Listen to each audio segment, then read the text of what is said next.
இந்த அம்மா என்ன பண்ணுறாங்கன்னா, அவங்களுக்கு 2 மருமக இவளுங்க 2 பேரும் ஒன்றா சேர்ந்துட்டாளுங்களேன்ட்டு வேணுன்ட்டே அந்த சாப்பாடை கொட்டி விட்டுட்டு ரொம்ப தலை சுற்றுற மாதிரி நடிக்கிறாங்க. அப்போ வந்து என்னம்மா ஆச்சுன்னா, அந்த சாப்பாடை கொஞ்சம் க்ளீன் பண்ணிடுமான்னோன்னே இவங்களும் உட்காந்து க்ளீன் பண்ண ஸ்டார்ட் பண்ணுறா. இவங்களும் சைடால் என்ன பண்ணுறாங்க, சிரிக்கிறாங்க. அப்போ அவங்க சின்ன பையன் வந்து, நீ இதெல்லாம் பண்ணாத, ப்ரெக்னெண்ட்டாக இருக்கேன் அப்படின்னு சொல்கிறான்.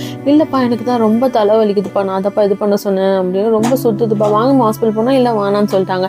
அப்புறம் என்ன ஆயிடுதுன்னா, இவன் அவங்க பெரிய பையன் கிட்ட சொல்கிறா, சின்னவனை கூட்டிகிட்டு நீ ஊருக்கு போயிட்டு வாப்பா, சொந்தக்காரங்களை பார்த்துட்டு வானோடனே அதுக்கப்புறம் இவனை கூட்டிகிட்டு கிளம்ப ஸ்டார்ட் பண்ணுறான். அப்புறம் என்ன ஆயிடுதுன்னா, அவங்க சின்ன மருமகளை கையை இழுத்துட்டு போகிறாங்க வெளியே. தொடப்பத்தை குத்தி இதெல்லாம் நீ கொஞ்சம் பெருக்குமா, அப்போதான் சுகப்பிரசவம் ஆகும்ன்றாங்க.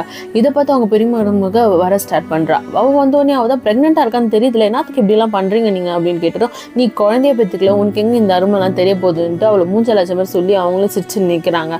அவளும் என்ன பண்ணா, திடீர்னு அழுதுனே போயிடுறா.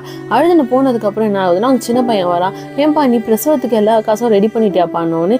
இல்லைம்மா இன்னும் பார்த்துக்கலாம் விடுங்க அப்படின்னோடனே, டேய் உன் மாமனார்கிட்ட அந்த செயினை கொடுத்தல, கொஞ்சம் அதை வாங்குடா, உன் பிரசவத்துக்கு சரியாகும் அப்படின்னாங்க. ஒன்று என்னத்துக்கு உடம்பு அவங்க பொறுமையாக தரட்டோன்றான். இல்லைடா நீ வாங்க, உனக்கு அது உபயோகமாக இருக்குன்னு சொன்னது அவனை யோசிக்க ஸ்டார்ட் பண்ணுறான். உடனே அவங்க ஒய்ஃப் கிட்ட போய் கேட்க ஸ்டார்ட் பண்ணுறான், நம்ம பிரசவத்துக்கு காசுலாம் இல்லை, கொஞ்சம் உங்கள் அப்பா கிட்ட கேட்குறியான்னு. இல்லைங்க என்னத்துக்கு அவங்க பொறுமையாக தருவாங்கன்னு. இல்லை எனக்கு வேணும்னு. ஏன் உங்கள் அம்மா சொல்லி கொடுத்தாங்களான்ட்டு இவங்களுக்குள்ள பயங்கரமாக வாக்குவாதம் வந்து சண்டை நடக்குது.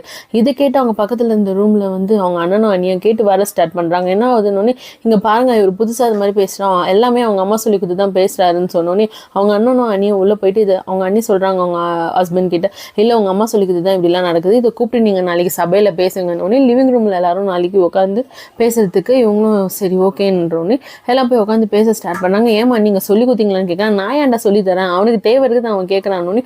உடனே அவன் சொல்கிறான், ஆமாம் எனக்கு பணம் வேணும், எனக்கு அந்த செயின் வேணும், அது இருந்தால் தான் பிரசவம் பார்க்க முடியும்னு அவனும் சொல்கிறான்.